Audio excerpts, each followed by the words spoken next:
Jeff Bakalar for CNET.com. Today we are checking out the brand new PSP Go. Now the looks like crap to me.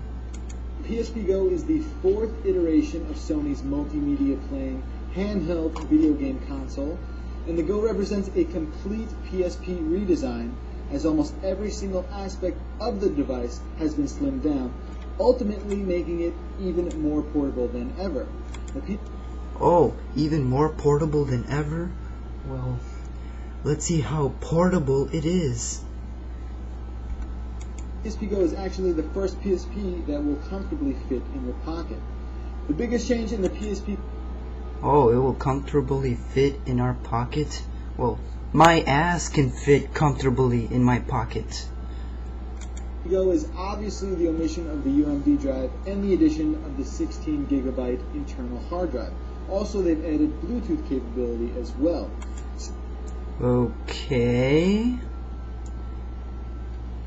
Sony is marketing the Go as a digital downloads only device, meaning you can only get games and video onto the Go by downloading them from the PlayStation Store. Of course, you can use the included MediaGo software to encode your own videos for viewing on the device, but all of the premium games, videos, and TV shows must first be transferred from either your computer or your PlayStation 3. Now, the sounds simple enough. Go has also changed the memory card slot. Instead of that old Pro Duo card, you're going to now have to buy a M2 micro memory card for use with the Go. We really like the overall look and... What the hell? Why do I need to change my memory card? What was wrong with the original memory card or memory stick? Whatever you want to call it. What the hell? Feel of the PSP Go, but the sliding screen is noticeably smaller. You're still getting that 480 by 272 resolution, so you're not actually missing out on any of the picture. Now the D-pad and the action buttons have a much tighter and more tactile operation to them. Tactile operation? So now there's something wrong with the other PSPs when you use the D-pad and the buttons? And the L and R shoulder buttons are much more prominent. You actually like these L and R buttons better than the ones on the older PSPs. Well, that's your opinion, not mine. The L and R buttons were perfect. Unfortunately, though, the analog stick has been moved to an awkward location. Right now, it's just to the right of the D-pad. The software on the PSP Go is... Yeah, like I say, why change what we grew up with? It's a little different than what we saw on the PSP 3000. One example is that when the sliding screen is shut, you're going to get a nice little calendar here on the display. And we couldn't find any differences in performance when we played games on the PSP 3000 and the Go, and the battery life is just as long as it was on the 3000. You're going to get about 5 hours of playtime total. The original PSP gives you 5 hours of playtime, and the 3000 has like what, 7 hours or 12 hours of playtime? Fortunately, though, you cannot remove the battery like you could on the 3000, and Sony did this to sort of combat the piracy that has been pretty popular with the PSP. Sony plans to release bite-sized games with the platform's launch called PSP Minis. PSP Minis my ass. Now these are going to be games that are much less expensive and also going to require less storage space. We really like the idea of not having to carry around a bunch of UMD discs everywhere with us, but the fact that not all of the PSP games in the library won't be available on the store right away is a little upsetting. This, however, may change in the future, but Sony hasn't told us which games are going to be added.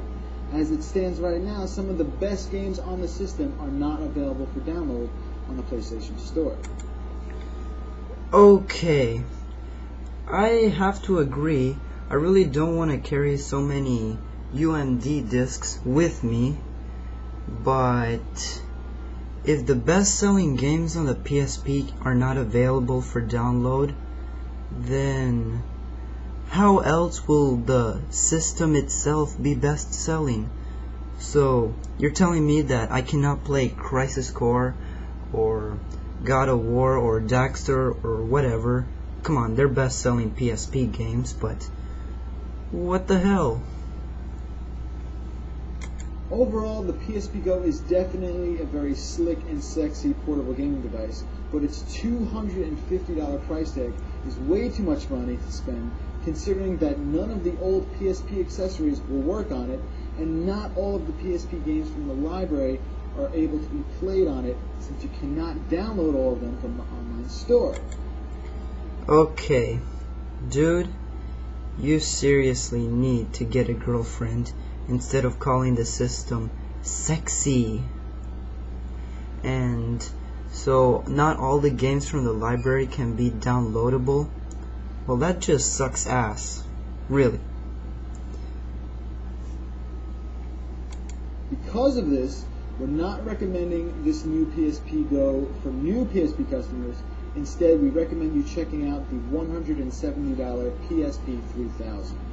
I'm Jeff Bacalar, and this has been the PSP Go.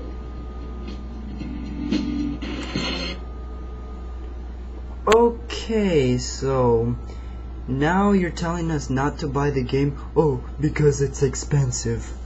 That's almost like saying, that's almost like me saying, oh, the Xbox 360, it has a wireless controller, and it has Halo 3 and Xbox Live, but it's too expensive, so stick to the original Xbox. Whoops, didn't mean to unpause the video. Now, that's just bullshit. Okay, so at the end you're telling us to not play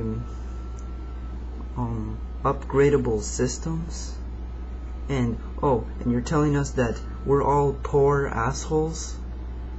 Dude, I can afford the PSP Go. I just don't want to since it sucks. It really sucks.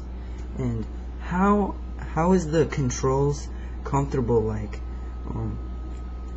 I've seen other reviews and they tell me that you can't even get a good grip, and downloading games from the PlayStation Store drains half of your battery. Oh my god. People say the iPad sucks, but this sucks more. I don't know. Sony, what in the name of hell were you guys thinking? Anyway, I'm done with this video. Good night, everybody.